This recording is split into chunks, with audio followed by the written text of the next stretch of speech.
Blue face, baby. Yeah, I'm every woman's fantasy. Blue face, baby. Mama always told me I was gonna break hearts. I guess her fault. Stupid, don't be mad at me. I wanna see you bust down. Bend that shit over on the deck. Yeah, make that shit clap. She threw it back, so I had to double back on the gang. Smacking high off the drug. I tried to tell myself 2 times enough. Then the nigga relapsed on the dead low. Ain't no running, Tatiana. You gon' take these damn shows, Tatiana. I beat the pussy up, now it's a murder scene. Keep shit player, Tatiana, like you ain't never even heard of me. But damn.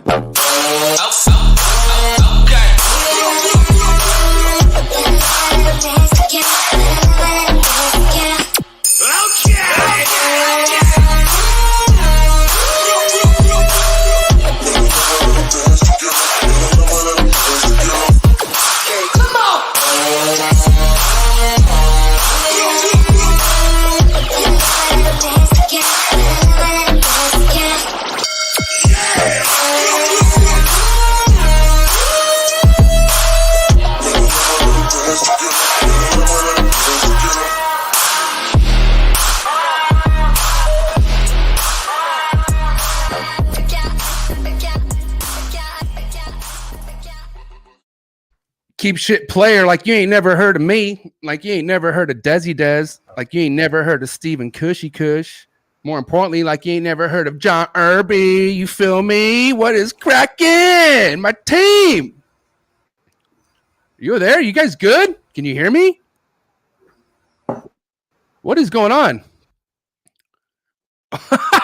Well, that was sick. Fucking right on.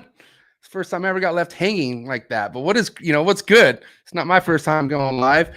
I hope you guys are doing great. I'm fucking super stoked about tonight, man. Thank you so much for being here. You have no idea. First time we've gone live on this channel in over a year. And I swear Des and Steven are stoked. I don't know why they just... Oh, there they are. My team. Can you hear me? My internet went out. All right. Yeah. Damn. All right. Well, I rely on your internet because we all know my internet goes out. So we need your internet to not go out, please. Trying. Just kidding. How are you guys doing tonight, man? I missed you guys. Look at Des. Des looks bronze. Like, looks like she got some tan going on. Des, let me see your face. Look at that. Wow. You look Latina. How is Puerto Rico, dude? How is Puerto Rico? Can you hear me? Can you hear me? Oh, damn, their internet's fucked. Not a good start. It was awesome. Okay, cool. It's all right. They're laggy. Yeah. All right. I don't know if it's my lag or your guys' lag. Try to exit out. Try to exit out and come back in one more time. Try doing it. Yeah, try doing that one more time. Yeah. Little trick. Try exiting out. Yep. All right, cool. Anyways, we'll get going. It's like we're starting our lives all over again, right? If any of you guys remember Unfiltered Reptile Podcast, episode 1, rough. Jesus, man. Super rough. So this ain't shit to me, man. People are going ballistic in the comments. I'm about to get to you guys in just a second. But, one thing we always got to represent is the best of the best, and that's Cold Blooded Cafe. Wherever you want to get your rodents, they got to be from Cold Blooded Cafe. Shipping anywhere in the United States, www.coldbloodedcafe.com. $30 flat rate shipping. Packaged professionally by these two all the time. Do we sound okay now? Yeah? Solid? I think so. Check. Check. If it happens again, you know the routine. Just exit out and come back in. That's kind of what we have to do. All right? We good? Okay. I would maybe exit out of all other programs too. If you have other programs open, exit out of all those motherfuckers. If you do, for whatever reason, I have a Mac as well, so I just know, Anyways, I'm gonna get back to the sponsor, guys. Cold Blooded Cafe, yeah, they're the shit. And then Focus Cube Habitats, the future of enclosures. I'm telling you right now, RepTech uses them. I use them. I got plenty more on the way. I know Steven and Desiree do as well. And it's amazing. PVC built enclosures, very sturdy yet light and durable, and you could move them around. And yeah, how do I sound? Good. Yeah. Better now, yeah. All right, cool. Yeah, you guys are awesome. I miss you guys. Miss you too, man. It's been a long time. All right. Did you guys have a busy day? What's going on? Did you guys seem like you just got done shipping like 100 boxes? No? Okay. We only shipped 1 box today, actually, and Amanda did that. So they got all their shipping done on Monday and Tuesday. So that's killer. And I just spent the day with Lars and acupuncture and the gym, and here I am. Here you are. But I didn't get in until midnight this morning. Yep. I saw that. Remember you told me that. So yeah, I bet you're sort of tired this morning. I'm very tired. Yeah. Well, thanks for being here, Des. It means a lot, and it means a lot to everyone else. Kush, I know you'd be here even if you were missing a limb. It wouldn't matter. So, something like that. All right, last sponsor to represent is, we all know the real deal. When it comes to hatching eggs, you got to put them inside of a sim box. The proof is in the sim box. I'm telling you, humidity on point. You don't have to worry about a thing. You don't even need substrate, just water. Sim containers is where it's at. Hey guys, we have some people in the comments. They're all excited to be here. Let's see who's here real quick. Whoa! Shout out to the sponsor. Whoa! Yeah. Whoa! Here they are, right here. Steven and Ashley, Focus Cube Habitats. Go mess with dude, they're Texas built. I'm telling you right now, this is where it's at. And again, thank you guys for sponsoring the channel, sponsoring Trap Talk. We love the support, and we love Focus Cube Habitats. I know I have more coming. Do you guys have more coming? I bet we will some point here in the near future. So get on it. Man, well, we do miss you guys, man. So what's up with these nuts, balls and exotics? What's going on, man? Welcome in. What's up, Purple Rain Reptiles? And then we have Norway in the building. What is cracking, Norway? Savage Beauty Exotics. And we have Peter up in the building. Guys, so many people here. But one thing we got to give a message across, okay? First and foremost, because in the link below in the description, there's a huge responsibility that we all have to take charge of, okay?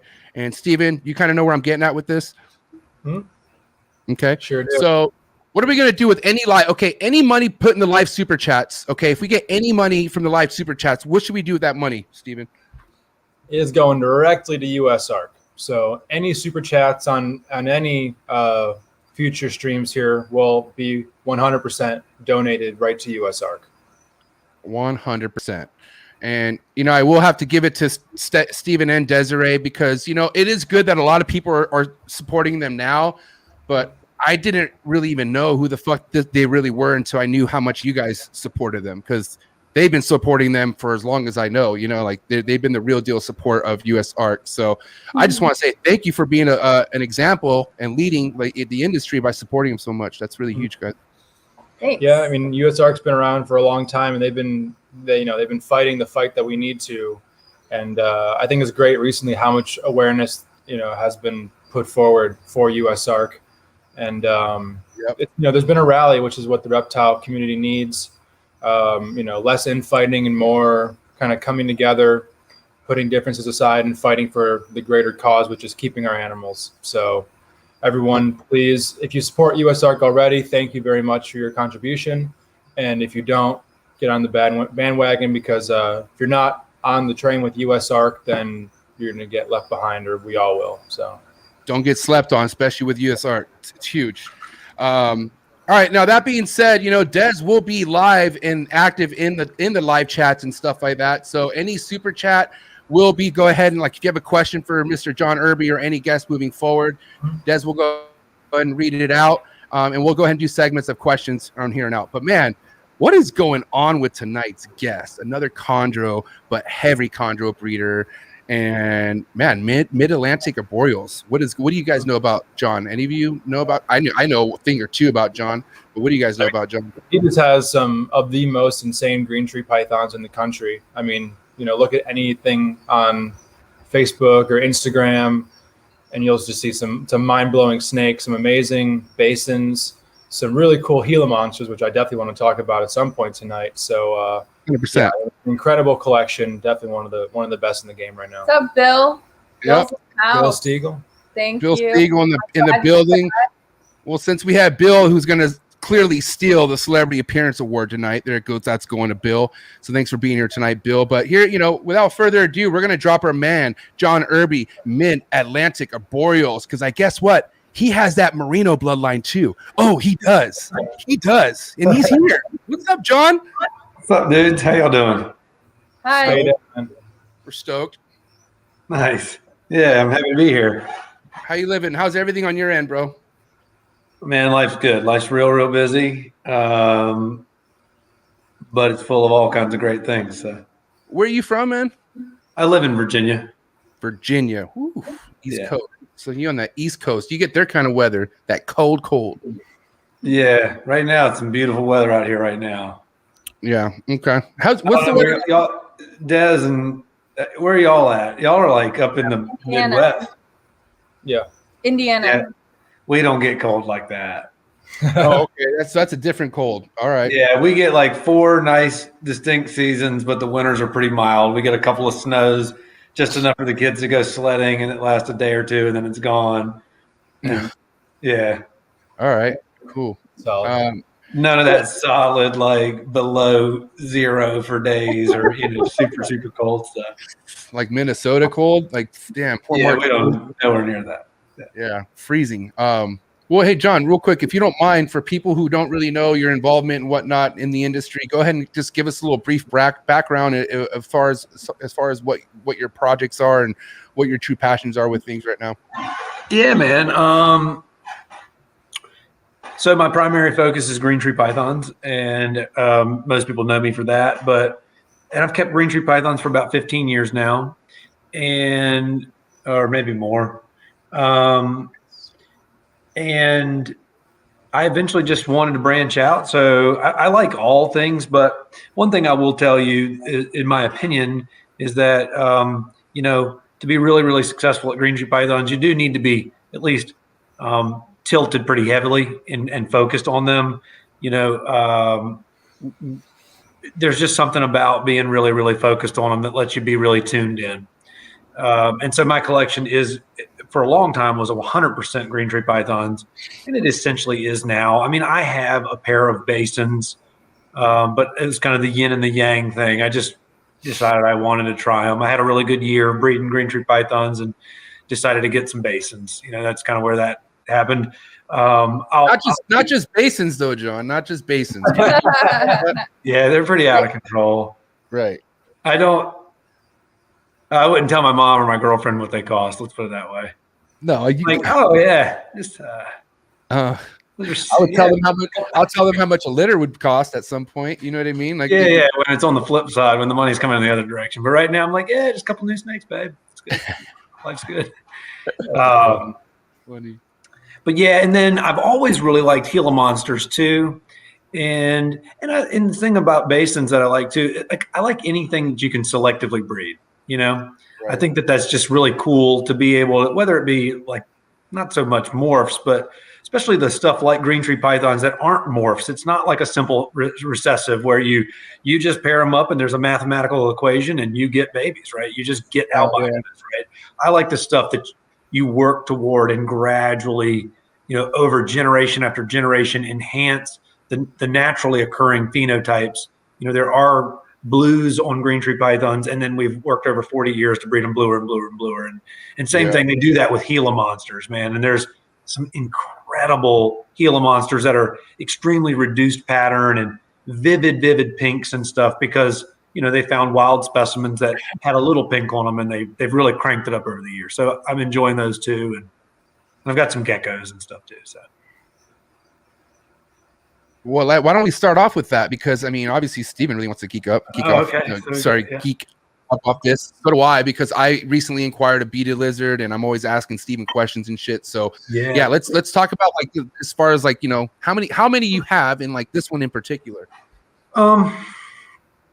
So I've got 7. They're all. And the other thing I recommend about anybody, like if you're getting into something like this, take your time, research who's got the good ones, and find that out and take and pursue those. You know what I mean? Because you may pay a little bit more up front, But something like a Gila monster, man, they're indestructible and they're going to last. They live for 30 years. So whatever you buy, unless you like trading snakes and lizards like playing cards and selling them, you should just get the really good ones.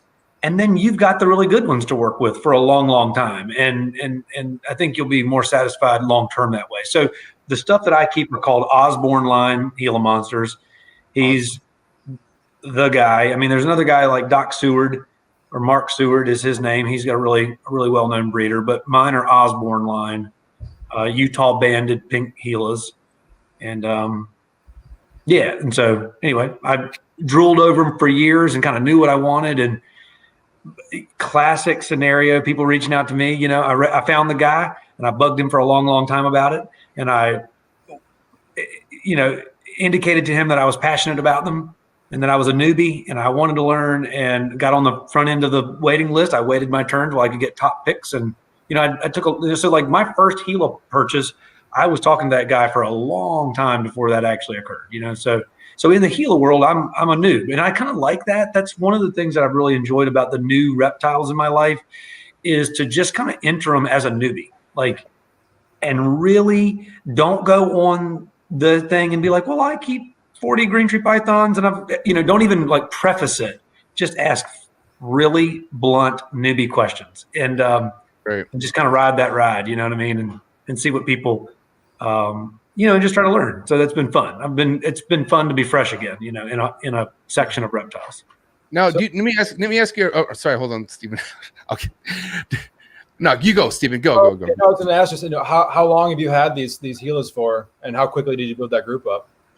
So I probably got my first one 2 or 3 years ago. I'm just now getting, and I bought one, and it was a yearling, and then I bought some others to go with it that were hatchlings. And so I've got a group that's kind of staggered in age. So I've got one that maybe this winter would be ready to breed, but I don't have anything ready to breed to it. Mm-hmm. So I've got, basically a 3-year-old, some 2-year-olds, and some hatchlings now. Nice. 1, 3, and 3. Yep, that's my 7. Okay. Very cool. And now I'm done. If I can't make what I want to have happen with that, I've got a problem. The other Heloderma? Back in the day when I was like 20, I had a beaded lizard. But I had a baby, human baby. And the mother, my wife at that time, thought I ought to, it was venomous. And so she compelled me to get rid of it. Okay. But they're badass too. Right. What's your experience like raising them up from a baby? The one thing about them, man, is I just can't stress enough. They're just so indestructible. Okay. They're, and you read, especially being like a chondro guy, when you like reach out to people and like ask questions, like the guy that I bought them from, I was like, so when I'm feeding him, like sometimes there's like a little substrate on the mouse and he just eats that. And the guy was like, dude, this thing could eat its hide. Like it's little plastic hide. It could just eat and digest that. You don't have, these things, like when they eat, they just, because they're not like a snake. They don't strike a chondro and coil and hold it elevated. They just pummel it into the ground. So they're eating like dirt and gravel and sand all with it at one time. I mean, so they're really, really tough. And so, yeah, man, I mean, they are, from that perspective, and the other thing about chondro or reptiles that I like is something that's a challenge, right? So these don't provide a lot of challenge on the keeping side. They provide the challenge in the breeding side. They are not the easiest things to breed. They incubate for like 180 days. So there's a challenge at keeping an egg in the correct conditions for that long and things like that. So that intrigues me. But as far as keeping them, yeah, you just give them some space and a warm end and a cool end and shove food in them and clean up after them and don't get bit. Don't bit. Have you ever taken a bite? I haven't, no, and I'm really working hard to not. Yeah, I was going to say, how docile are your? Really chill. Are they? Yeah, I could go get one. We could do a show and tell. Freehand them or gloves? I wear gloves most of the time. Most of the time. most of the time. Yeah, I do. I mean, sometimes I've learned like how to move them around the cage real quick. Like if I need to get to the water, I'll reach in and grab them and slide them real quick and pull them out of the way or something. But if I'm going to pull them out and get comfortable with them, at least for right now, I wear gloves. Cool. What kind of gloves do you use? Curious. What kind of gloves do you use? Really thick welder's gloves, but I've had people, you get a mixed set of reports. You have people like right on Doc Seward's website. He's a guy that has a pretty well-developed website that's got a lot of information on there. It says wearing a thick pair of gloves either will keep the bite from getting you, or if they barely puncture it, soak up so much of the venom that it won't cause you any issue. But you go on the forums and you see people like, highly alarmed and giving reports about how a Gila has bit through a glove. If it gets it just the right way and sinks a singular tooth through it, and that will ruin your day. That's what I've heard. I rather double hook, like the good old Bubs taught me. Double hook. Yeah, I wouldn't. The only reason I keep them is they don't not like a cobra or a snake or something that strikes from afar and then injects a debilitating lethal amount of venom. These things, if they were over there 5 feet away from you, they don't run over and get you. There's no slipping up in that regard. It would be slipping up by sticking your hand near them and getting struck by them. And they're not going to bite to kill. They're going to bite to defend themselves because they're a nest raider. They just go and raid nests of baby birds and baby mice. So they don't need like a snake that strikes, envenomates, the prey runs off, it then dies, and then the snake goes and gets it.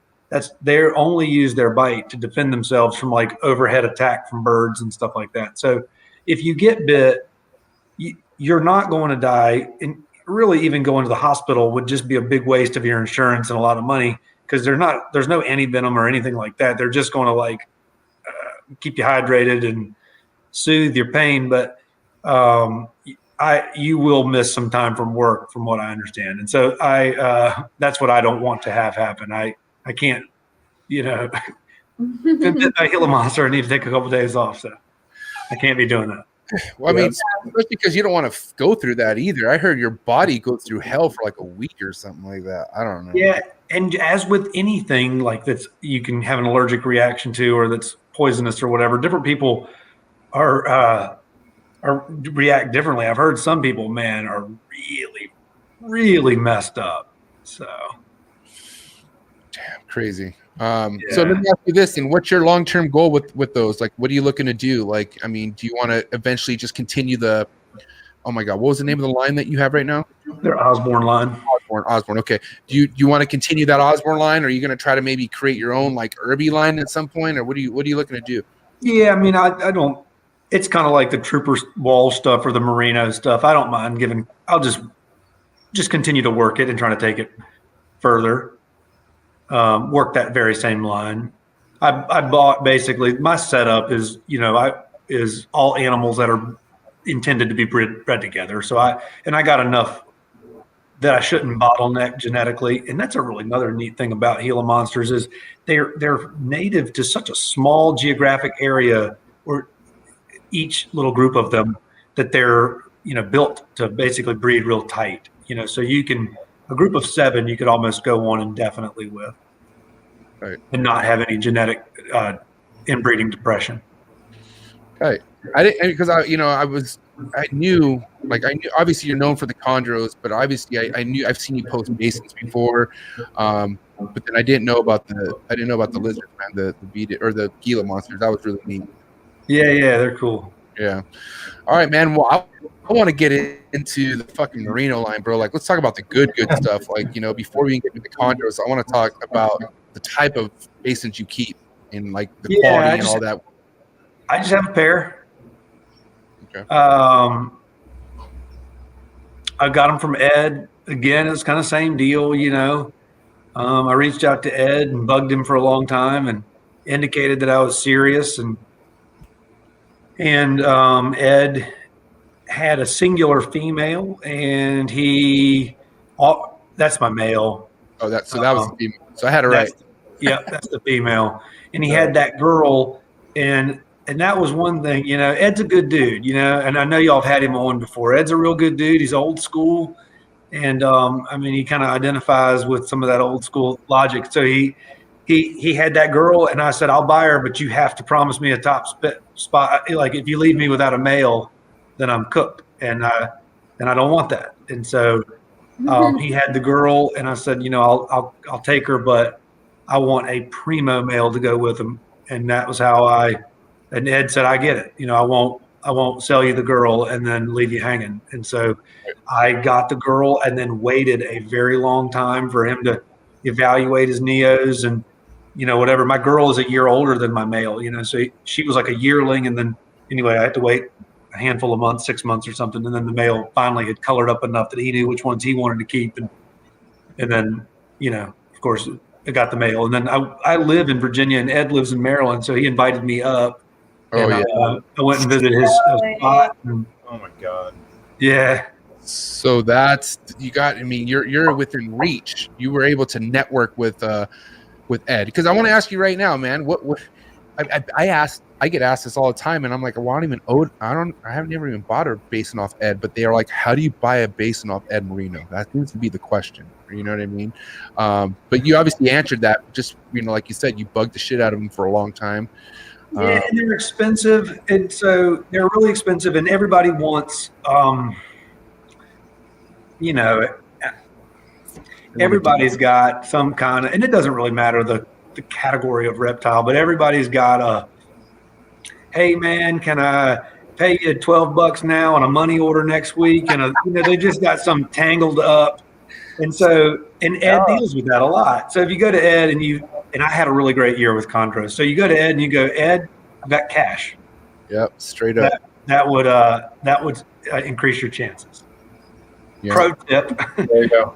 Right. When you're dealing with a big expensive animal like that, Ed doesn't want to deal with 28 million payment plans and different configurations and shit. I mean, he obviously does do some of that because he wants to facilitate anybody's access to them if possible. But all right. Yeah. Now I have a question. Hold on, I have a question on how other than how do you get a snake from Ed, but how the hell did you get a female from Ed? I want to know. How'd you get a female from Ed? Yeah, and I think I also just started chatting with Ed and sharing stuff that I was doing, you know. I was sharing my eggs and just kind of just approached him as a genuine friend that just wanted to learn about what he was doing and share with what I was doing. And I was sending him Gila monster pictures and snake egg pics and check out what I'm breeding and, you know, and so we got conversational. Well, big respect to you for getting a female off Ed, because that's legendary. I'll tell you that right now. Thanks, man. I know. I don't. You know, it's either going to, you know, it's with any big reptiles and chondros and all these things are just like, they're like high-end gambling or something, you know. So it's either going to work out really, really well, and it's going to be really awesome, like 3 or 4 years from now when I get an opportunity to breed them, or it's going to be a really, really, really sour situation, and I'm going to like lose one of them, or one's going to die, or something like that. So there's only 2 ways this bet's going to go. So, amen. You know, I don't have my eggs, or in this case, maybe litter, whatever, live birth. I don't have them spread out between a lot of different animals. I have 2, and it's all riding on them. So we'll see. Day by day. Yeah. What were you gonna say, Des? I'm sorry, I didn't mean to cut you off. I think you were gonna ask something. No, am I tripping? Trippy right now. Steven, do you want to get something in? Because I don't want to just be hogging all the questions. Let's go on to the next thing, man. All right, sweet. All right, so okay, with your emeralds, right? You know, because I still want to talk about the basins. Sure. Are you only looking? Snake. Are you just looking to have a pair? Are you only wanting to have that pair? Are you looking to add down the road? Like, what's your main goal with the basins? You know, there's also when you get some of those basins like that, there's like a little niche, you know, and there's like other dudes that have them. And so my goal, hopefully, is to be successful with them. And then I'm going to try to just trade with others, you know, that have taken the blood in different directions and like injected, new stuff in it and diversity into it. Looks like it. You good? Okay, sorry. Keep going, John. Yeah, so I mean, my goal would be to like, there's a couple of those guys that all are working with that same stuff, and so I would love to. I would grow it some, but it won't be with any more financial outlay. It's going to be trading and networking and stuff like that. So we'll see if I can make something happen. But that's, that's the goal with them.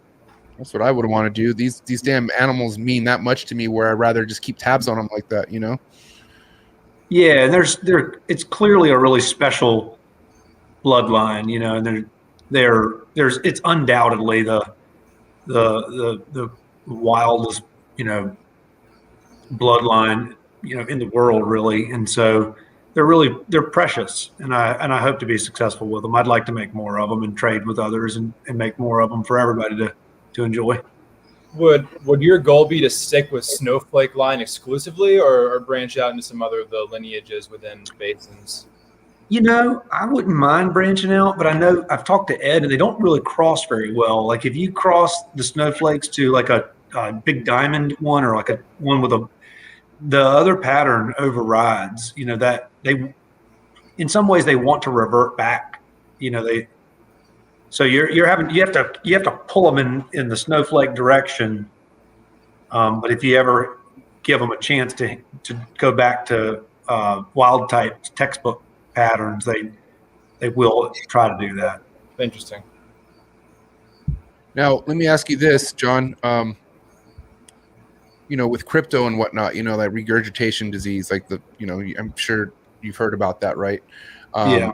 Do you ever have to fear the size rodent you feed No. or is that a peace of mind that you don't have to worry about that? No, I think you wouldn't have to worry about that. Again, like, to be real honest, man, I mean, I'm super newbie with them. I don't know a whole lot about them other than they're arboreal, and I'm competent enough to get the temperatures where Ed tells me they need to be and stick the mice in them, and I'm letting them kind of teach me as I go. But no, from what I understand, the captive stuff is pretty solid. Yeah. And, if Ed has got something squirreling around in his collection, it's something that doesn't kill him. Let's put it that way, because he's got a real tight, real closed collection. And if you get something from him, there's not been anything entering or that collection in a long, long time. And so, for sure. When you buy it, you're buying that set of germs too, and it seems that those germs don't have a whole lot that takes these. None of his stuff are suffering from anything crazy. Right. Now, again, as far as you parent, now these two that you have, these are unrelated, right? Just I'm pretty sure you already said that, right? But the pair you have now are unrelated that you got from Ed?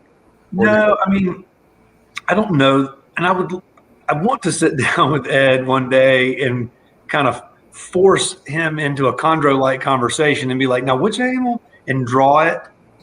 Because Ed's got it all in his head. And that one was sister to that one, and that one was sister, but they're tight. He's There was a couple of founder animals that sparked that, and he got these ones that had some snowflake on them, and but they're somewhat related. I think there's some relation there. Dude, real quick, I have to interrupt this podcast to say I'm sorry, Bill Stiegel. We're gonna have to take away that Celebrity of the Appearance award and give it over to Marshall Mendez. Nothing. It's nothing personal, dude. His story's been fired lately. I don't know what to say. I don't know. You got to go fuck with our man Marshall Mendez, man. But dude, Bill, you got a nice snake room, but Marshall's is newer, so yours is old news now. I love Bill. Bill's the man. We all know Bill's the man. His backyard is on point, by the way. We all know that. You have to put an extension on that thing to get my attention again, Bill. Good boy, man. All right, meat and potatoes, man. I want to get into the chondros. This is it. This is what you're all about. How far back does this passion for chondros go, and was it always about you breeding them and making it a business, or what you have now? No. So, I mean, when I was staring at chondros at like 15, 16 years old, and like Greg Maxwell's website was around, and it was awesome. His website, you could like click on the pictures and it would open up some information. And you really just had to go by what he chose to include in that small paragraph. And he might put a few details in there about what they were related to, and sister to this and sister to that. And, right.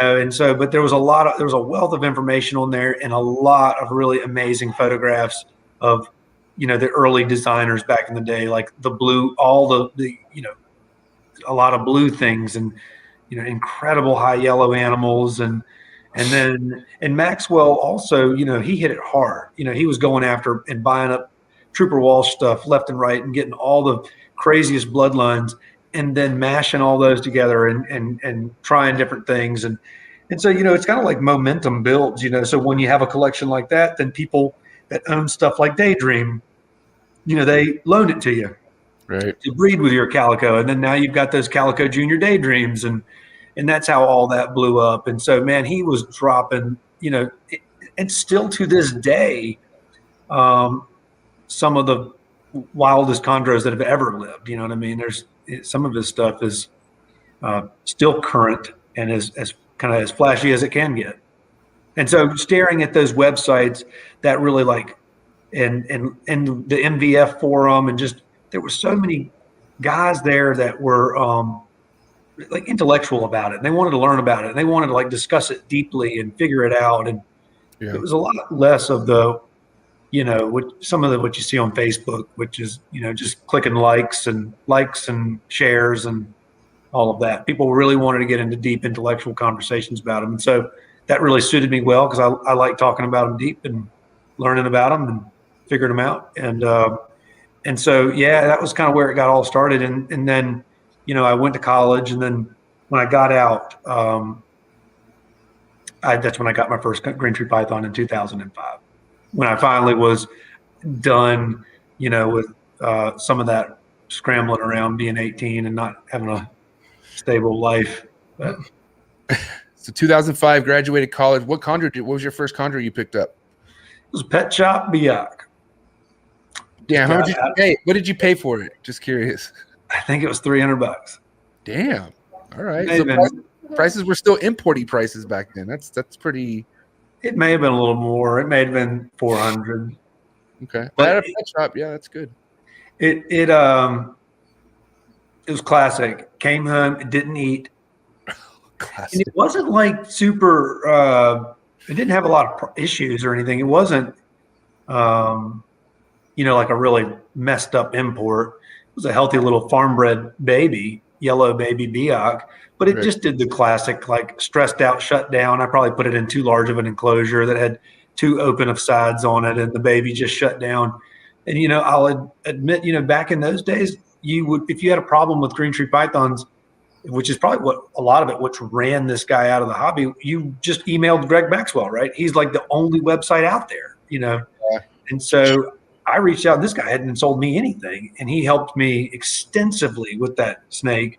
To get it to eat. And, and finally it did. And then, of course, after that, I decided that I had to buy the snake from Greg Maxwell. So I did. So your snake came from Greg Maxwell. That's sick. Another one after that. But yeah, I bought one from his Mojo Blue Diamond clutch. Mojo Blue Diamond clutch. Crazy. Because I got this like an 06 or 07. I snapped this picture off your Instagram.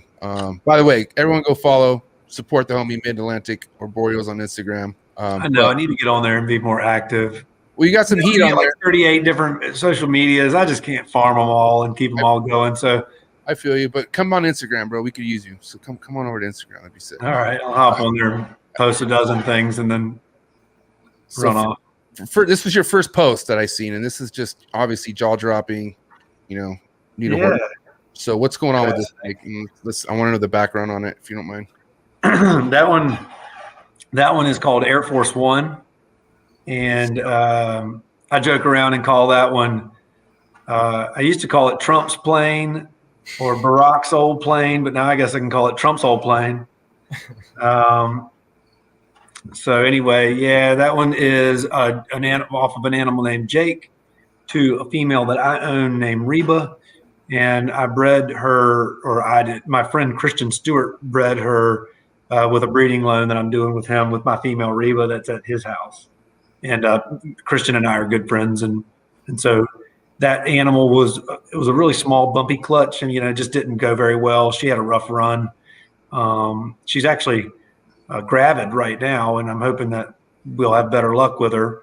She's had a few years off, and so we're optimistic, and she looks really good. But anyway, that was my pick. I got the number 1 pick, and it was a solid black baby, and it changed with that real cool white face, and it didn't turn out quite as blue as I had hoped on the body. When the face went white like that, I thought I was, it was, who knew what was coming, but it ended up about what you see there. Shit, that thing is so badass. It's an adult now. I'm hoping to breed it I hope it will breed for me this fall. It roams around and is acting like, I thought it was a female for a long, long time, and then it shed plugs. Okay. Now, I hear that a lot. The males are active. They're the ones who are at night all over the enclosure, and that's kind of like a good trait that's a male. Is that right? Yeah, that's kind of what happened. Was it was just cruising like crazy, and it was also at that stage where like a 3-year-old male and a 3-year-old girl can kind of look a lot alike. Right. And at that stage, the male would start to slow down in growth, but the girl would carry on and become, a chubbier adult female. But it's right at that stage where they've grown about the same rate till about 2 or 3 years old. And I was like, is it male? Is it female? If it's female, I need to push a little harder on it and put a little more weight on it. If it's male, I can just basically be satisfied with how big it is now. Right. And then I started cruising around, and I was actually going to send it off to just get it DNA tested because it was probing kind of in the middle, and I just couldn't tell. The shed I collected to send it off to be DNA tested had plugs, and so I was like, well, save my money there. We got a male. Okay. How confident are you when it comes to just going off of sheds when it comes to like determining the sex? Like, do you feel like it gives you a pretty much good idea with the plugs, or do you feel like some males won't ever shed out the plugs and you won't know? I mean, some people talk about green tree pythons shedding plugs at 18 months old, or and that it's really consistent. But my snakes don't shed them all the time. I mean, obviously mature males, I'll find them every once in a while, but you can spend a lot of time sitting around waiting for a set of plugs to shed. Shed after shed after shed that don't have anything, and so I don't know. I guess in some ways, if you just wait it out and you're patient, you'll be able to, like I did, start to see from body shape and behavior and this combination of things. But I'm not very patient, so I start to get antsy and try to probe them or DNA test them. And I'm also just enjoying the fact that we can DNA test them and it costs $40. And so sometimes I just am like, damn it all, I'm going to find out. So I go that route sometimes.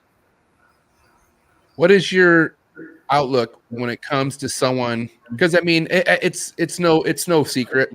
Chondros are heartbreaking. They'll rip your fucking soul out, spit on it, and you can never even get it back ever again, right? But there's times where like you almost hear someone never say anything positive about chondros, and you feel like it's to kind of push someone from not wanting to keep it, or do you feel like they're just spitting facts? I don't know. I think people almost like tongue in cheek want to joke on the challenges of them. Right. I don't feel that they're a very particularly hard snake to keep, and also you can get them gravid relatively easily as well. But the challenge is sometimes it can be a little rough on the females, and the outcome of that can be a little inconsistent at times. And again, it's like those basins, if your eggs are all in one basket, that can be, and guys get on the internet and they see what chondros sell for, and they see the big flashy ones, and they buy a couple of them, and they can't afford, the way you play in chondros is you get a bunch. You just get a bunch of them. You get a bunch of them. If you have 10, you'll get a few successes, and you'll have more successes than you do whatever. And you just harden off, and you get kind of used to the fact that you're going to take a loss every once in a while. But when you have 2 and you lose your female or something like that, and you paid a lot of money for it, and you begged your wife to let you do it, and she's not going to let you buy another one, that hurts real bad. So Wait, why wouldn't your wife let you buy it? She doesn't know how much it costs. She has no idea how much it costs. So right. You know what I mean?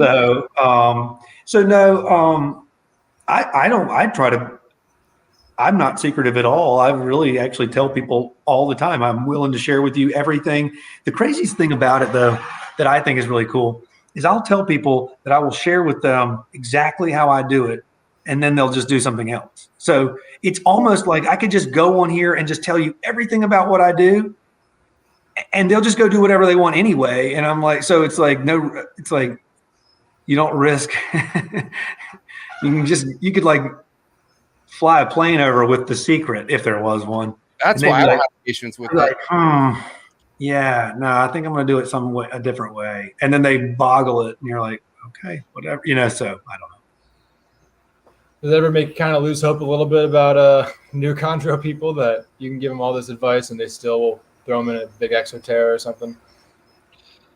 Well, and I also think that we've got a little bit of a chondro mob thing going, and that's kind of what I'm talking about, this social media thing, where there are some trends or some thoughts out there about the way that you're supposed to keep them or not keep them.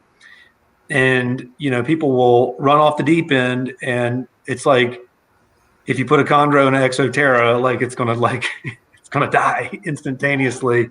Or that instead of trying to teach people about the concepts or what the conditions that they're trying to create, and helping them find a way to be successful, they just deem these certain things like bioactive or exoterras or whatever to be absolutely doomed for failure. Now, are there going to be some challenges if you want to keep them that way? Sure, but could those challenges, pretty easily be overcome? Absolutely. I've known tons of people that have kept and bred green tree pythons and exoterras. And a green tree python's not going to die because you have a little mulch or dirt on the ground of the cage. Greg Maxwell, in many eyes, the greatest that ever did the game, kept them on mulch. So, now I think we've come a long way since then, and I wouldn't keep them on mulch. There's problems there, but I'm just saying that it's not going to be, you'll see a guy with a brand new chondro and he's got an exoterra in the mulch thing, and they'll blame the fact that the snake is not eating on those things. And I'm like, well, maybe it's temperature, maybe it's exposure, maybe it's a lot of other things, but that's not what's causing it sometimes. So what is the advice you give to the brand new chondro keeper who's asking you how to do it, how to be successful? And I'm really cool. It's cool that I've seen Focus do these like singular tub racks, because there is no doubt, right? I will play devil's advocate. I just hate seeing people pick on someone because they're trying to do something, a certain way, or have a vivarium. I studied horticultural science in college. I like that. I think that's cool. There may be a time where I sell all my snakes one day and I have one snake in a big wall-sized enclosure with crazy plants in there, and I'm going to do it and post it on the internet all over the place, just to piss people off, and I'm going to breed them in there successfully. But there's no doubt they thrive in a tub rack. They just do. And so, now that but people are like, man, I don't want a damn tub rack with like 20 slots. But now you can buy that like singular Cambro tub rack from Focus. Good, dude. Good slide in right there. Shout out. That's right. There you go. Giving a little love. But that's great, because I got a lot of people that reach out and they're like, well, how should I set it up? And it's like Pandora's box, and there's a lot of options, right? And so it'd be sweet if you could just send them a link and go, just get that, set it up, and get the animal at home in your possession and eating for you. That's what matters. And doing well, and then you and that animal will kind of learn the path together. And for those singular tub racks, that's a great deal for a couple $100. You know what I mean? I don't know what it would take, but a thermostat and one of those little turnkey things is a great startup kit. I was actually speaking to one of our favorite players in the chondro community, I guess you could say, of the world, but good old Patrick Holmes. You know who Patrick Holmes is? Yeah, I do. He's awesome. Good old Patrick. Great body, right? Fantastic body. But listen, he was telling me he has 3 clutches in his incubator, you know, and he's like, here we go, it's game time, you know, and, you know, poor guy's a little stressed about it because, you know, establishing neos aren't always the easiest thing, right? But what is something that you've learned or something that you stick to when it comes to establishing neos? Because, you know, you have neos that come out wanting to eat, you have neos that are confused about eating, and you have neos that just want to run away from you, right? So let's talk about how you establish beautiful neos such as this one right here. Yeah, man. So every clutch is different, and every clutch is got a few individuals in there. I mean, I have had some that are, a lot of breeders like to beat their chest and be like, got them all. And I would too, you know, it feels good. 100% hatch, all 8 on the first night. That feels great. Yeah. But you know, that's, I don't know if that's a skill thing, you know what I mean? And whether or not some animals are just knuckleheads when it comes to getting them to eat. You know, they bite and they strike and they jump and they flail. There's like runners and flailers and all of that stuff. And those animals, you just have to wear them down. I mean, a lot of times. And just the number one thing with those is just persistence. You have to be absolutely persistent. And man, you might lose a couple. You know, and I guess that's the whole thing is you just got to start putting them together and making snake eggs and then making snake babies and then trying your hand at it. Right. And some are going to be tough, and a real tough clutch will teach you a lot. But what's really crazy is then the following year, when you have a tough clutch, you get like a real tough neo again. I guess there's a part of me that is experienced that's like, don't panic, this is all right. But it's still really frustrating if you've got a neo that's weeks in and won't eat, and you're really having to work it hard to get it to eat. And so, you know, 10 clutches later, it's still a pain in the ass. Yeah. Yeah, I hear you. It's just a persistence thing. I mean, it's amazing the technique that you're using, that they're just refusing and jumping and flailing. If you just stay on them and stay on them and stay on them and give them breaks, obviously, for them to recoup their energy. You know, you don't just pummel them until they're stressed and could possibly die, I guess. But anyway, you just intermittently keep coming back to them every couple of days or something. All of a sudden, a lot of those neos that will just snap out of it. You know what I mean? And you're like, well, wow. What was the big deal? And then some of them are, you know, there's ways from difficult to feeding. There's like different paths. Some are the snap out, you know, they just snap out of it. Yeah. Light switch. And then some, it's a gradual, almost like you're training them. And what you start with them is like heads or a piece of a tail, and you just stick it in them, and they can't dislodge it, and they'll basically get used to the swallowing motion. And then a few of those later, they'll do what I call ghost wrap. They'll hit that head and they'll wrap, but there's nothing there. And you're like, all right, I'm close. Right. And then the following meal, I go to like a half pink, you know, so it's not as heavy, and they'll hit that and wrap it. They won't even be wrapped on much, but you know, you're just kind of whatever. And then, but that's pain in the ass. You're like, damn, 10 sessions later, you know, and you're just working, and then finally it'll strike and wrap a pink, and you got it. I've heard stories of it taking more than a year for that to happen. Like, I've literally heard people trying to establish and then finally doing it like literally a year later, which is fucking crazy to me. And now I've heard a lot of the times it's because they don't like the way the pink feels. Like, there's no fur actually texture on it. So literally till they get big enough to where they can handle a hopper is when they actually start striking and taking. But what do you think on that? Yeah, I think that's kind of stuff that you do clutch 1 or 2 or something. I don't have as much mercy anymore, you know. So you let I'm going to give it all I got, but I'm not going to go a year anymore. Savage. Yeah. Right. No, I'm thinking just savage how, you know, somebody would go a year. I'm just thinking that's like, you know, that's because I also talked to Ryan Young, and I don't know what he said, but it was also like, whoa. He was like, yeah, I give it 2 months or something, and if it don't work, it don't work. Like, it just, whoa, what happened to Steven Desiree? The lights went out in the reptile room. We got to turn them back on. You're calling it a night early. I was like, wow, something I said.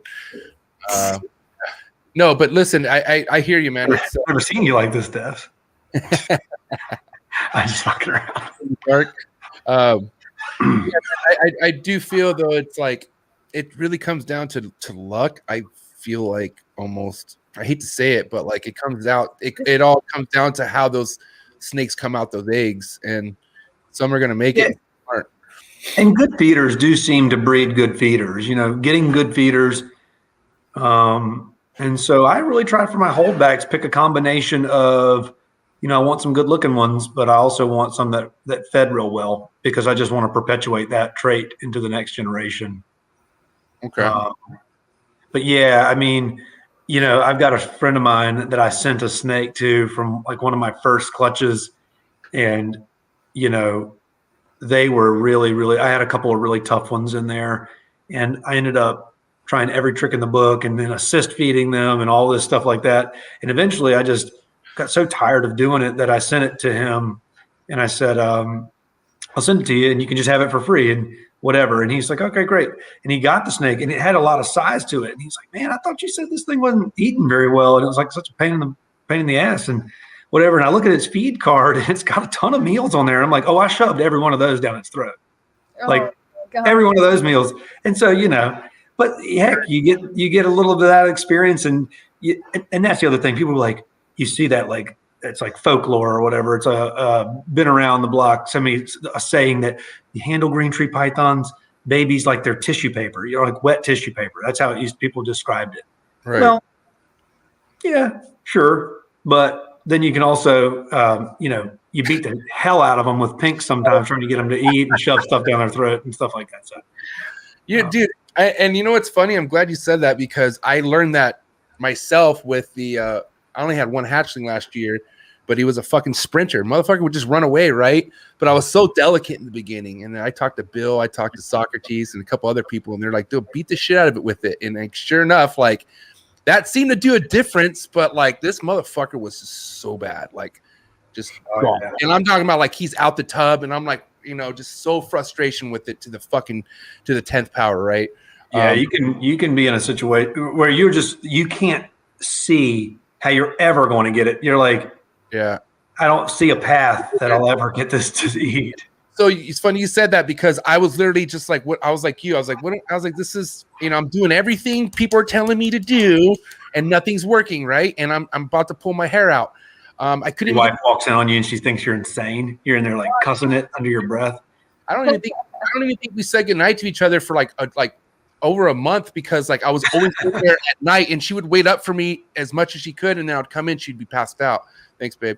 But at the end of the day, what's crazy is I ended up sending that video to Socrates, my boy Socrates, and then literally the week he gets it, he sends the video, it's fucking striking, and I'm like, how is it striking? I'm so confused. Like, and I don't know. I guess it's something that just happens when a snake's shipped or fucking moved around. Have you heard something like that, where a snake could put in your car in a FedEx box and start driving around town? Have you heard of that one?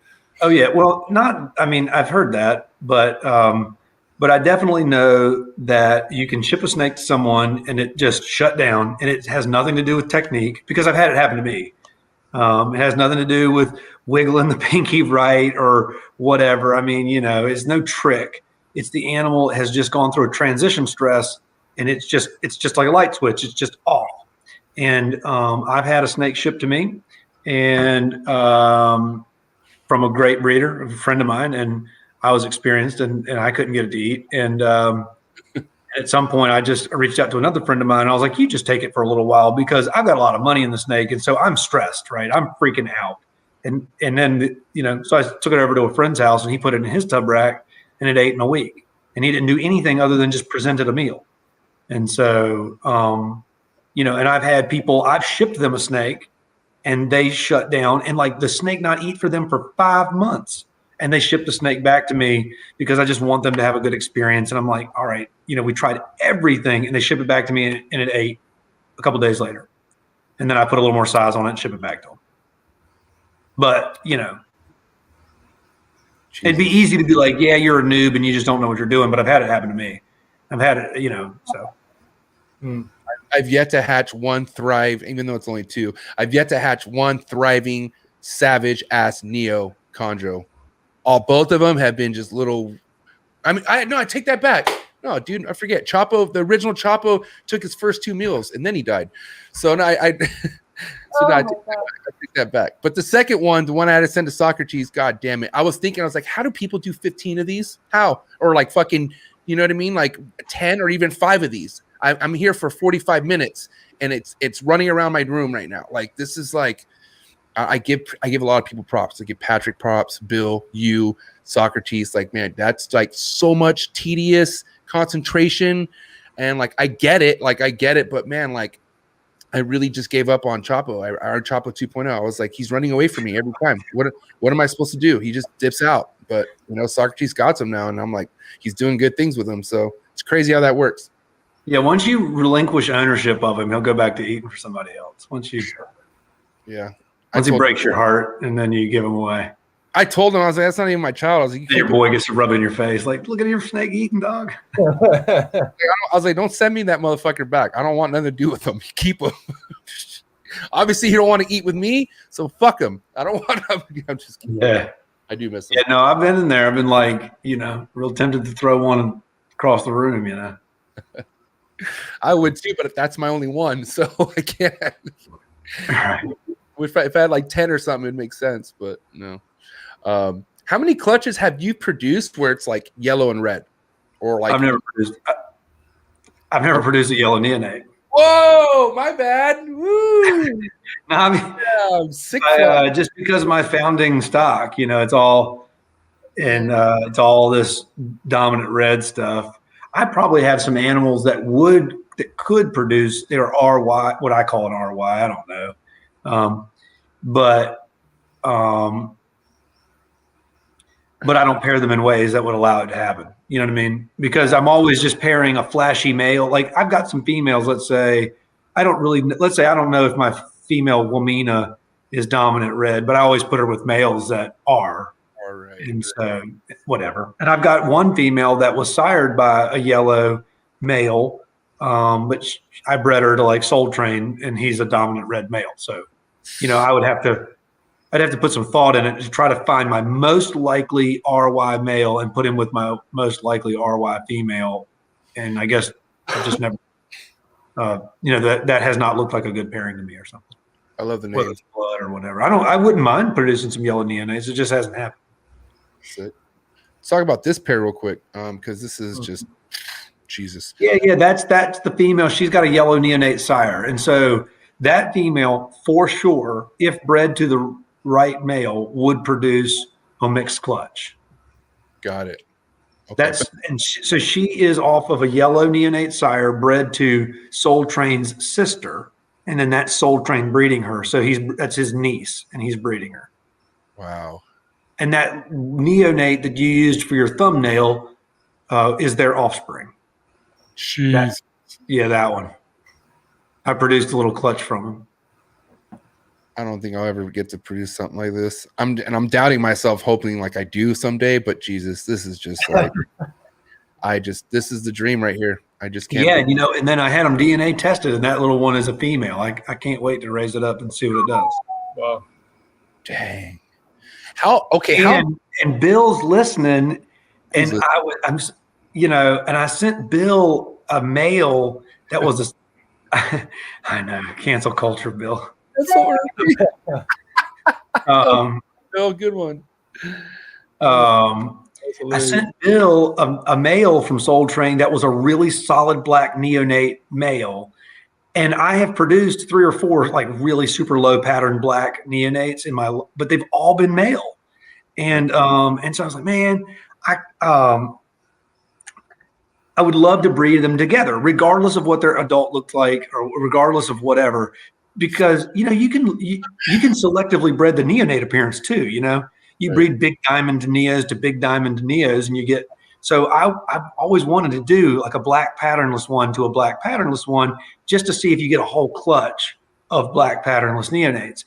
But I kept getting male after male after male, and so I was like, well, I'm never going to get a damn partner for it. And then I got this female that's pretty darn close to patternless. She's real low pattern. And Bill's got the damn male. And so anyway, he's going to do good things with that though. That's sick. Was this the one we've already kind of discussed earlier? Was that the first photo? This one, and now there's a full body shot of it. But was that one of the close-up shots from basically this one? Is that one? It's a different snake. That's actually snake's. That's not a very great picture of it. It's It's pretty yellow light that it's in. It's a lot more pastel blue than that now. That's a snake called Showtime. And it's a really, really, really slick snake. Right here? Huh? It's a Showtime right here? Yeah, that's him. He's a young male. He's a 2017. He's the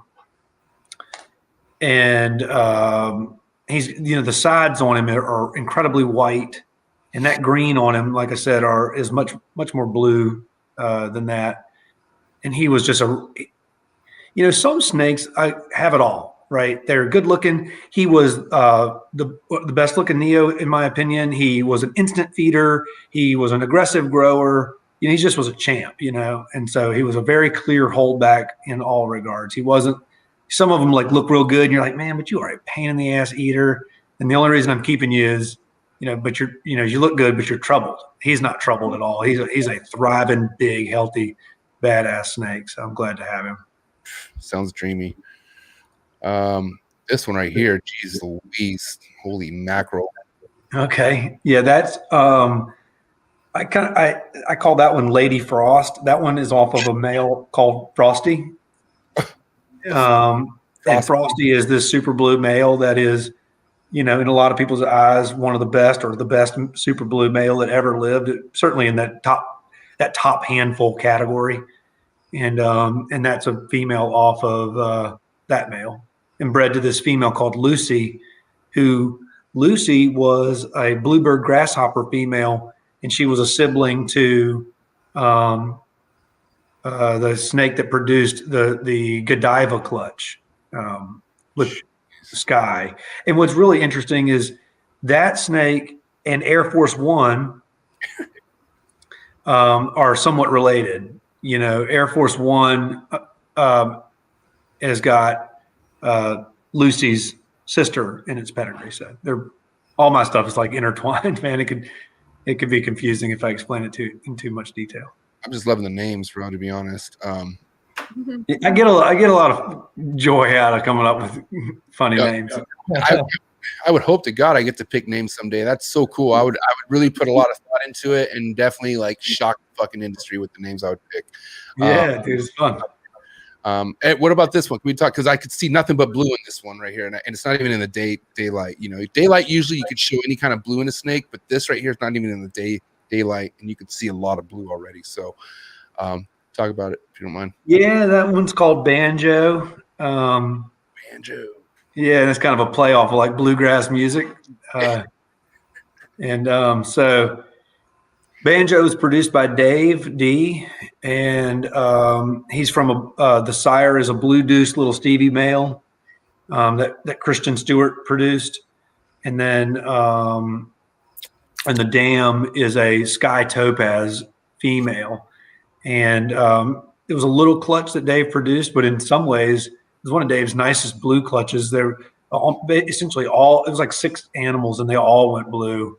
And Dave gave me a shot to get this male, and Dave and I are pretty good friends. And he gave me a shot to get this male, and I'm really grateful to have him. So he hasn't bred. Right now, I tease Dave all the time about how he's a piece of shit that won't get anything done, but hopefully that changes.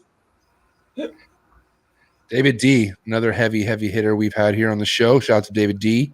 Yeah, I joke with Dave and ask about return policies and shit like that. What's the return policy on this thing? Send me one that'll do something for me. How long have you been associated with David D for? I've probably known Dave 5 or 6 years now. 6 years. Nice. Yeah, I've got 2 females from his first clutch that he produced, and I think they're 2015 animals. So yeah, I started to talk. I reached out to Dave and kind of we hit it off and became friends a little bit before that, and then he had those neonates, and then I got a couple of females, and those are actually the girls that I've raised all the way from yearlings to adults. Last year, I bred them both, and got lucky on them both. They both produced for me both last year. So, between the two of them, it was 20 neonates. So, right. Last year was a good year. I produced essentially 40 neonates. What was your favorite project from last year? Those two blue girls. Yeah.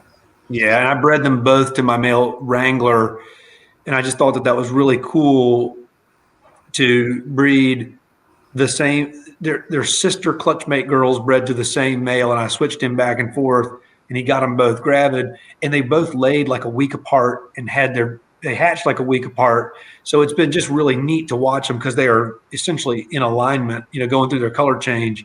And you would think that they'd be identical clutches, almost just replicas. Why would they not be the same? I mean, the pedigree is identical, but one clutch is pretty slick in comparison to the other. I mean, they're both really, really nice, but you know how just genetics work, man.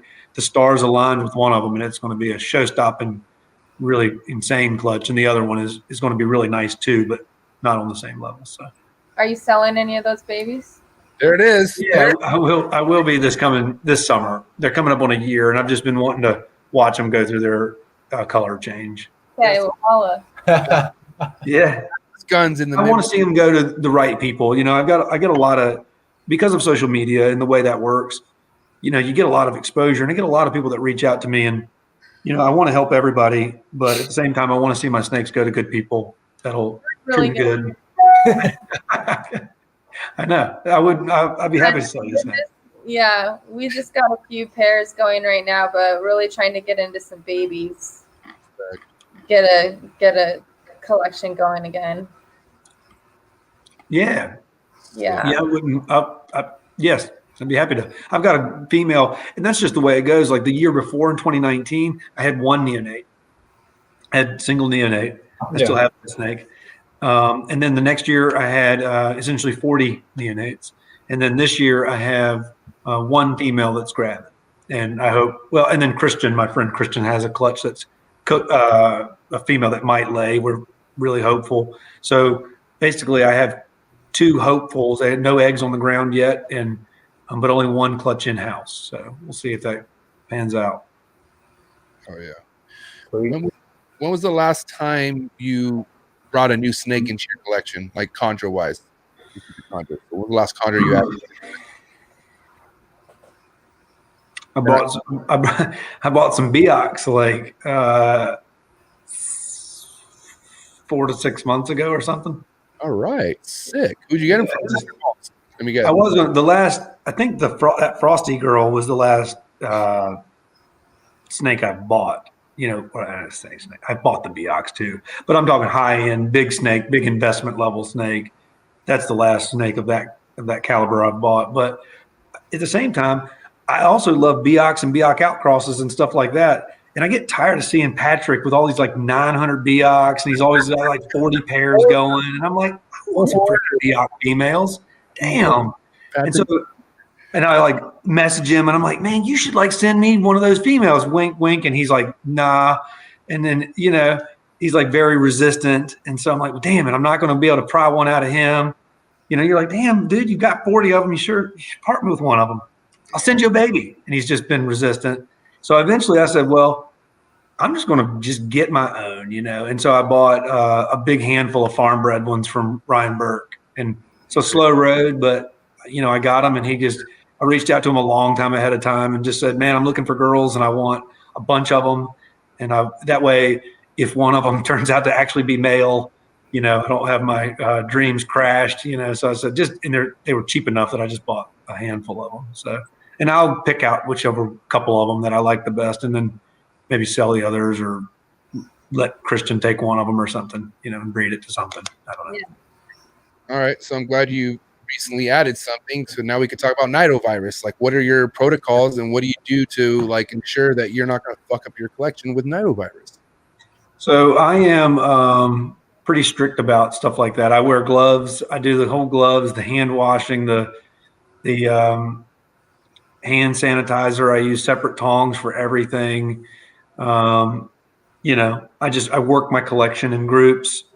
So it's a conscious thought in everything I do. You know, I feed animals after I've taken a shower, you know, and I start with neonates and that kind of thing. So I'm pretty strict about it. Have you had things die from it? Have I had any die from it? Yeah. No. I have had some positives. But I don't know whether or not, like, because I think people have, you know, like catastrophic collection collapses, you know, from it. But I don't know if those people are subjecting them to a lot of I don't know. You know, my collection is really stable and I keep things in a really stable way, you know, and I have everybody, you know, I've tested and tested and tested and tested and tested. So I have everything pretty well identified. I've got some tests now that I need to run on those 3 little Biocs, you know what I mean? And stuff like that. So I'm testing and retesting and trying to like strategize my pairs and stuff like that to keep everything cordoned off and stuff like that. But no, I mean, I've not had any, I think if they're kept in really, really stable conditions, they can be a little more sensitive. You know, they can be a little more sensitive to RI during like reproductive events and things like that. But I don't know what makes some strains or some people's experience with it more virulent than others, you know? Yeah. Right. For sure. Now with your Biocs, right? Those are obviously you quarantine those for about how long? Like what's your quarantine process like? So yeah, they're in a rack by themselves. Poor bastards. I know. They're in a rack by themselves, and you know, I probably there is soon going to be a new fecal test done by Fish Head. Don't reach out to them, but I'm guinea pigging it right now, and for mail order, you know, send a sample and stuff like that. So I'm actually waiting on them. I actually just preventatively wormed them with Panicure when I got them and ran a couple of rounds of Panicure through them. And then after some time and they're just feeding better, I'm going to, you know, or not feeding better, but just feeding and settling in and less stressed out.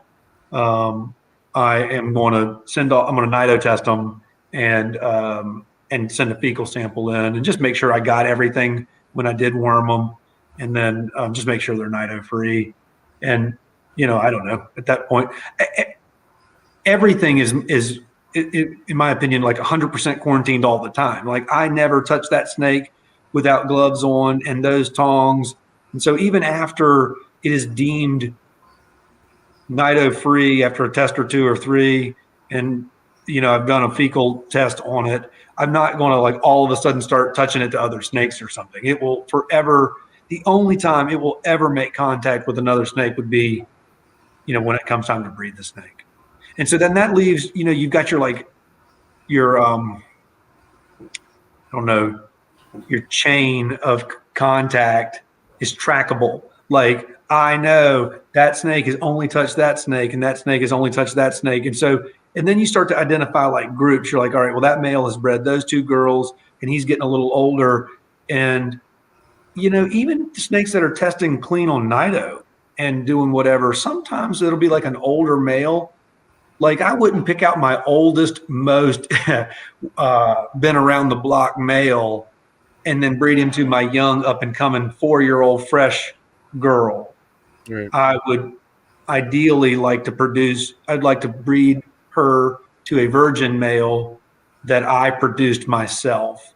You know what I mean? And so, you know, in some ways you're just letting some of that older germs just age and die out just by, which restricts, you know, you might be like, man, it'd be sweet. I'll breed that 15-year-old male and do kind of like a throwback and breed this new girl that's several generations away from him and cross back to him. And that would be cool. But, you know, I just don't do things like that sometimes. You know, so some animals, if I breed that male to that girl, they're, you know, that's kind of they just kind of get grouped. Yeah. Now you will admit though, in the Chondro community, it's really frowned upon to get anything imported, right? Like, that's preferred not to go down that route. Now, what would you say to somebody who really wants to get into chondros but doesn't have $2,000, $3,000 to drop on, like, a really nice one, or even like $1,500 for a USDB one, right? But I know the prices have really gone up, even on the. Wait, respect to the prices. Guys, really respect to those prices. Chondros, like we talked about, they're not fucking easy to get going all the time. And, regardless, it takes a lot of work, a lot of fucking sweat, blood, and tears to make a chondro. I honestly respect that chondros that were born and bred here in the United States are $1,500, $400. Anyways, this one. Well, and yeah, they should, in some ways, you should almost like that they're that expensive, because if you buy in, then if you are successful, you will get to enjoy participating in that market yourself. A good, strong, healthy market is good. You don't want to get on a volatile or a fragile market where you buy high and then they crash. That's kind of what happens in the ball python game a lot. Their price is only at a certain level for a very short period of time. But with chondros, they're just really stable. I mean, the high dollar chondros have cost like $4,000 and $5,000 since 2005. Maxwell was selling them. They haven't gone down. If anything, they've gone up. So, so I would reach out to some of the guys that do like I did. I mean, I went to Ryan Burke, right? And I wish I knew some other people. Well, I would give some love to some other guys that mess with some of the imports and that bring them in and do a good job of getting them that are relatively clean. It doesn't mean you shouldn't give them a fecal test. It doesn't mean that you shouldn't, proceed with caution. But I've gotten several animals from Ryan over the years that were, they were called Bushmaster animals, but they were most likely imported, especially the Biak stuff. When you get them in there like yearling, that's not a baby. That's a snake that they probably captured. And so when you're getting yearling or 2-year-olds, and they've all been fine, but they've needed to be cleaned up, but they've thrived for me. There you go. The other route is now I know there's a lot of people that don't respect or don't encourage the import game, and I do to a degree. But I guess at some point I also wanted some Biak, so I bought some. I think it's a good idea to try to leave native wildlife as untouched as we can. But I guess my desire to have a few Biaks in my collection that were pure Biaks and female and that kind of thing overrode that. And so, that's just me being honest. I bought them. I think it's worth saving a fucking really beautiful, rare import that comes in. At the end of the day, we can't. If we don't buy the import, it's gonna be sold to somebody. Like it's like dogs at a fucking pound. It's really sad to say. Yeah. So I guess there are some people that may be playing that game a little more ethically. Like it's pretty clear the snakes that Ryan gets are they're pretty clean. They're pretty good looking and got good weight on them and stuff like that. And then there's like the guys that you see at the reptile shows that have got some real rough stuff. And I would discourage people from helping that sector of that market from gaining any traction. Yeah. I feel like there's been a lot of great awareness in the last few years, at least, about, where to get your first green tree python from, even if it is an import, where, people are avoiding that $200 Biak sitting on a table with 50 other species. Maybe we can have someone like a Ryan Burke or a breeder, buying a lower end captive-bred as your first one. Yeah. Yeah, and and I guess if you stick around, there's plenty of people out there that are producing. Every year people get more and more successful with them. Yeah. Then now the one thing that has happened is, social media has just exploded the demand at a higher rate than people can produce green tree pythons. You will see people out there that, including, I think I've said it here on this podcast, that they're relatively an easy snake to keep and you can be successful with them if you follow a few things, but they are still not a mass production super easy snake to breed, right? I mean, especially if you want them all. And the babies that you do finally get, you fight so hard. You know, the whole process is just it's a challenge. And so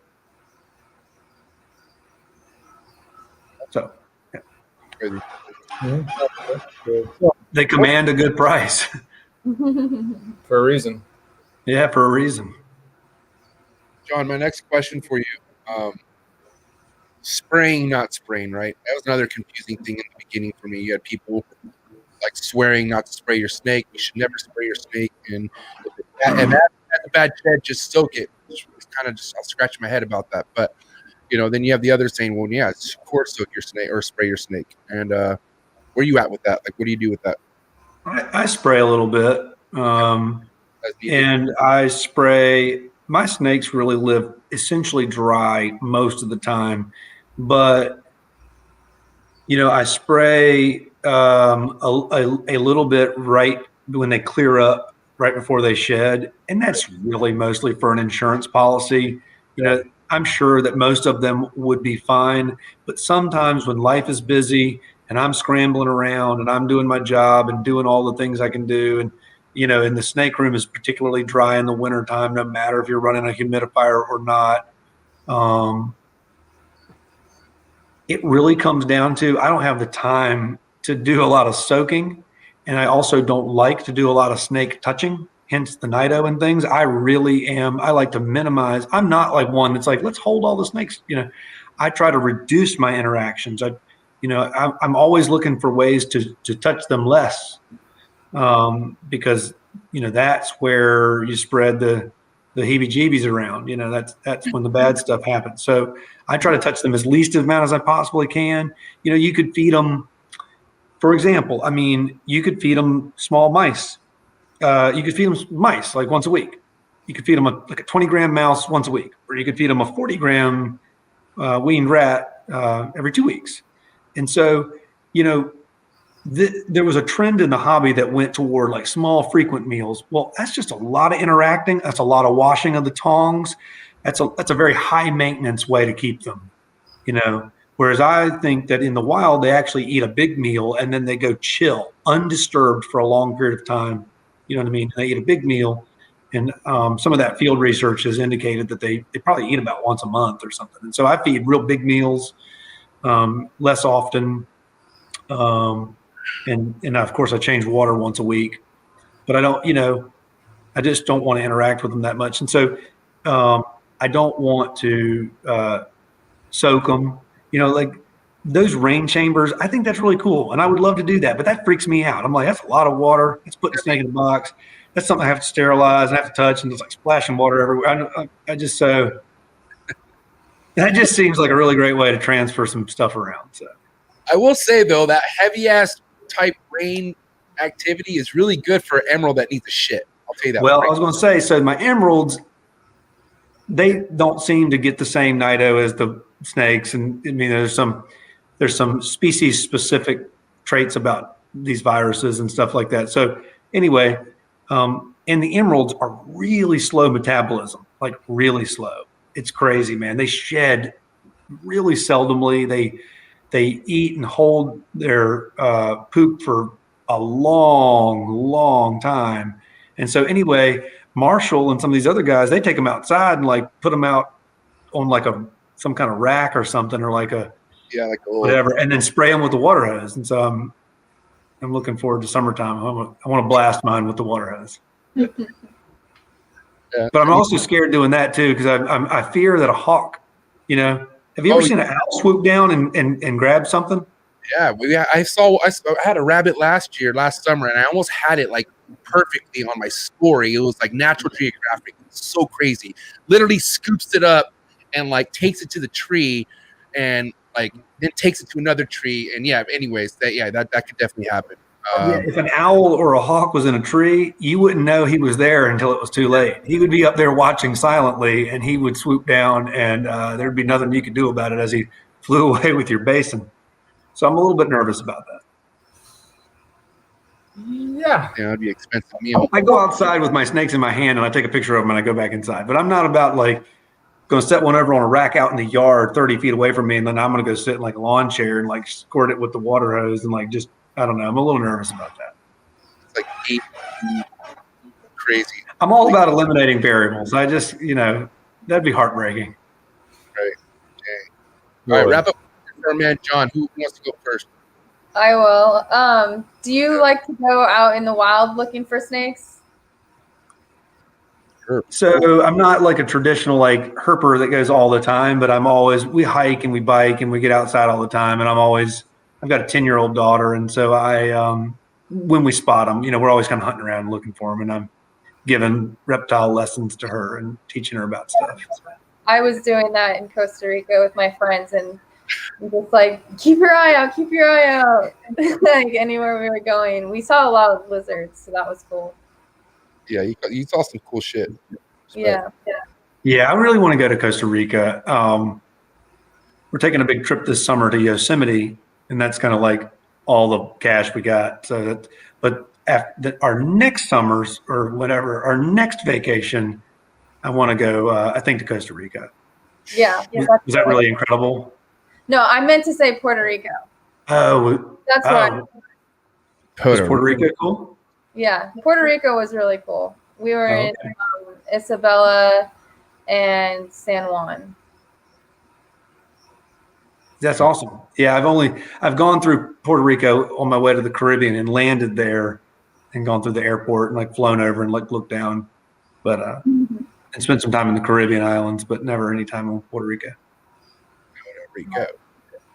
They're coming to California soon. I can't wait. Fuck, it's gonna be amazing. We'll see. No, you're tapping. Don't know what date yet. All right, Steven, question. So, even though you have your focuses now, is there a particular species or two that you see around that really piques your interest as something that you would potentially keep in the future? Yeah, I'd like a pair of Bolians or Bolins, however they pronounce it. Yeah, the fact that they seem to be really challenging to breed, that makes me want to try. But they get big, so then you end up getting like, you have to have like 8-foot cages or 6-foot cages for them. So worth it. And then they eat like $5 rats. And they eat right out of your hand though, which is crazy. But they're incredible. They're pretty cool. They're amazing. Crazy. All right, my question for you, John, is, you've been in this game for well over, you said what, 2005? You got into this, right? 2005. Yeah, the chondros. I've kept, obviously reptiles as a kid and stuff, turtles and other snakes. But as far as this level where you're at, 2005. Yep, sure. Respect to that. Where do you see this going, man? Honestly, like, what do you like?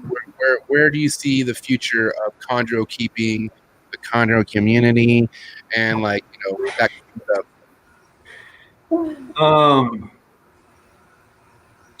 Yeah, I think it's going to keep on going. I think there's a real strong interest in them.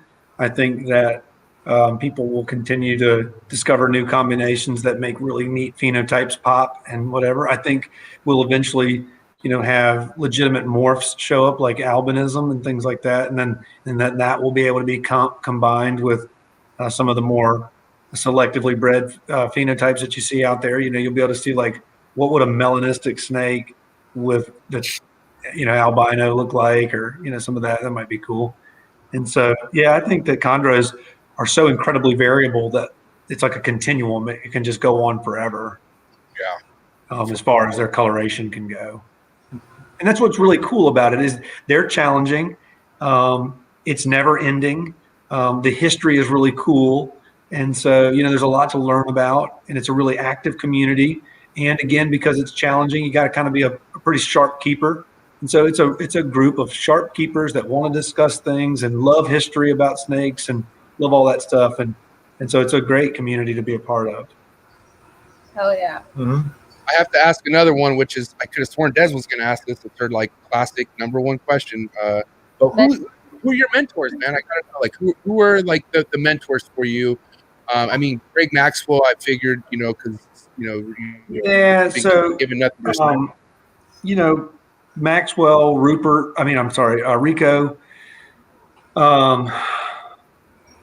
those guys were real big. Marshall Mendez, I consider him. I've never really. Him and I are friends, and we chat a little bit. But I've always respected the way he keeps snakes. And I tell people this: if you want to breed green tree pythons, you should get your advice from people that successfully breed green tree pythons, right? There's a lot of internet celebrities out there that just because they're well spoken or whatever, and they can type real good, that might not mean that they're putting a lot of green tree python babies on the ground. And so you want to get that experience from someone else. And so like Buddy Buscemi, that he's a master, right? He's been in the game forever and consistently annually produces green tree python babies. Bill Stiegel has shown some great consistency. Marshall has been around forever and has been, almost annual production. Christian Stewart, though, I would probably say that Christian Stewart, in just our friendship, has been probably my actual true active mentor, through my chondro keeping. I keep chondros in a blended way of, Buddy and these guys and techniques that I've learned everywhere, but it's like 10%, 10%, 10%, 10%, all these guys. And then about the bulk of the way I keep chondros is similar to how Christian keeps his chondros.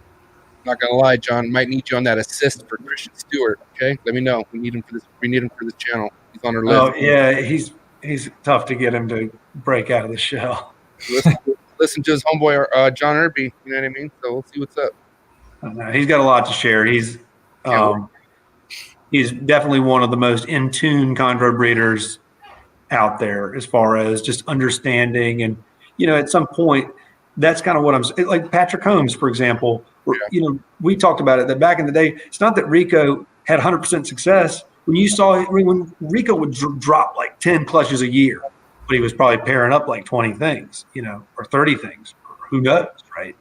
And so Patrick, we kind of joked about it. We're like, yeah, we just pair up everything. And then we have 3 or 4 clutches and people think you're like the man. And you're like, you just pair up everything you got, right? And so, yeah, that's kind of what you do. You just you start pairing them up, and you just get experience. And so, crazy experience is the best teacher. Am I right? And that's kind of what I was saying about Christian or Buddy or these guys. I mean, they're actually pairing up snakes and feeding them. And so when they talk about feeding babies, they fed hundreds of them. When they talk about hatching eggs or eggs doing funny things in egg boxes and stuff, it's that they've seen it with their own eyes, and a lot of times, it's not just a hunch or a theory. So, for sure. Well, respect, man. This has been an amazing hour and a half, John. We appreciate you. This is definitely what we like to call round 2 worthy. We're gonna need you back on here 100%. Yeah, man. So you have your knowledge is just I feel like we barely, like Steven said, scratched the surface. We definitely need more of this. I'm a talker, so I hope I answered enough questions and let y'all get through a set of questions. I hope I didn't blur over shit you wanted to ask me. No, man, we did good. Thank you so much. I will say, man, we for this first time back, we've had a good amount of people in the chats and watching this. So obviously, you have a lot of supporters out there, man. So what do you have to say to everyone who looks up to you, everyone who's following your work, and everyone who inspired? I appreciate everybody enjoying what I'm doing and liking my stuff. And I don't necessarily have the time to have a million conversations going all at one time. But if you have a challenge, or if you see something that I do that interests you, or you see me comment on something, or if you heard something I said tonight, how I keep snakes. We didn't really get into that, like how I keep chondros. Like, we could do a round 2 on that or whatever, and I could describe the techniques that I use and the temperatures that I use and the cage setups. And I keep them in a pretty unique way. I use center mount panels. They're in the middle. I don't keep it. It's very non-traditional. Again, that's kind of one of those things where people are like, yeah, but no one else does that. And then they just go do whatever they want. But they ask me how I do it, and I tell them everything I do, and then they don't do any of it. But anyway, I'm happy to share with you. You won't do anything that I tell you, but I will tell you everything that I do. You can just go do whatever you want. Respect. But at least we can have that conversation, and I'm happy to chat with you about it. Yeah, that would be great. We can't wait to have you back on, John. And it's one thing our channel is known for. You are starving, so we'll get to how you keep snakes on that round 2 session 100%. Yeah, I'm happy to help anybody to succeed. I like seeing people succeed. There's enough to go around. Everybody can. I want to see a lot of people producing green tree pythons. It's a lot of fun, and it's magic when they hatch and they poke their heads out of the eggs and stuff. It's a really great thrill. Amazing, man. Respect to you, John Irby, man. Have a good night, John Irby, everyone. Thanks, everybody. Thanks for having me on. I really appreciate it. Follow me back. What'd you say? I said follow me back on Instagram. I'll have to log. I took the app off my phone so that I could focus on my work, but I'll put the app on my phone, follow you, post a few pictures, and then bail again. Okay, that works. Yeah. See you, John. All right. See you guys. Have a good night. You too. Okay. Thanks. Follow me too. Thank you. Oh my God. Too much. All right. That was great, man. Fucking super great to be back. Yeah. And what a guest to come back with, man. Mid-Atlantic Arboreals. I don't know. Yeah. Great episode. What do you guys? A lot of knowledge. Yep. Mad knowledge. I liked how he quarantined everything and how he has his whole perspective on it and just the order of operations kind of thing going on. So I want babies.